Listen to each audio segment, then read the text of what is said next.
guys, welcome back to Digit.in, and today we are reviewing the new OnePlus 6. So phone is turbocharged for performance thanks to the Snapdragon 845 processor and up to 8 GB of RAM and 256 GB of storage. So this phone has been built for speed from the ground up. It also features a new glass design, and this is clearly one of the most anticipated devices of this year. And here's what we think of it.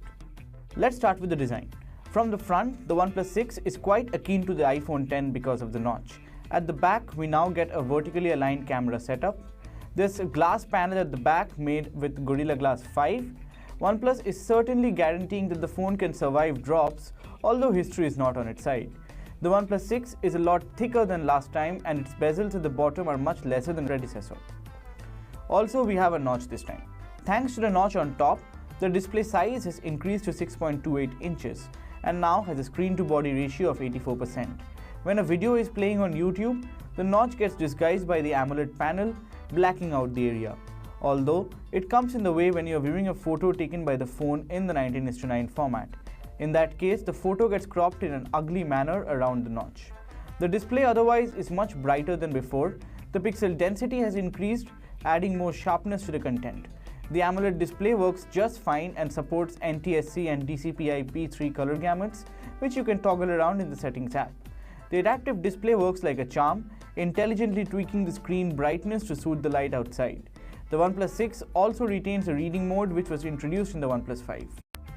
The phone can switch between apps in a snap, open apps in an instant, and while gaming, there's never a drop in the frame. Thanks to the Oxygen OS, operations are super smooth and super fast on the OnePlus 6. A significant portion of the smooth operation can be attributed to the 8 GB LPDDR4X RAM.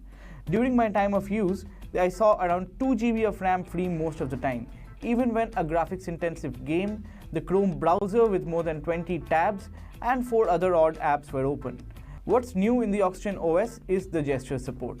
It works more similar to that of the iPhone X than the Android P's public beta. Swiping up from below takes you back, swiping up and holding brings up the recent apps, while swiping up from the center brings up the home screen.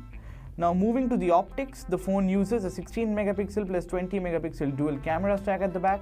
What's new is a new Sony sensor along with a larger pixel pitch. The secondary 20 megapixel camera is now used. The algorithm is quite adept at bringing out details in the shadows, while the images itself aren't overly saturated. The colors are actually quite close to neutral. Indoors, the phone balances the lights and shadows quite well, and the details are sharp enough. OnePlus avoided any mention of using AI to improve photos, so I'm presuming there's nothing of that sort. The weakness is in the low light imaging. Photos taken under poor lighting tend to lose out on the details. The dynamic range is quite low and sharpness is lacking. There's also an ugly glare from the source of light which didn't ring quite well with me. The portrait mode is quite good in terms of separating the background and the foreground without overly softening the background. And finally, the 3300 mAh battery on the OnePlus 6 drains quite fast due to the heavy hardware, but you can always refuel the battery tank in less than an hour thanks to Dash Charger. So overall, the OnePlus 6 is a good device, but it's not really the one that we're expecting from the brand this year.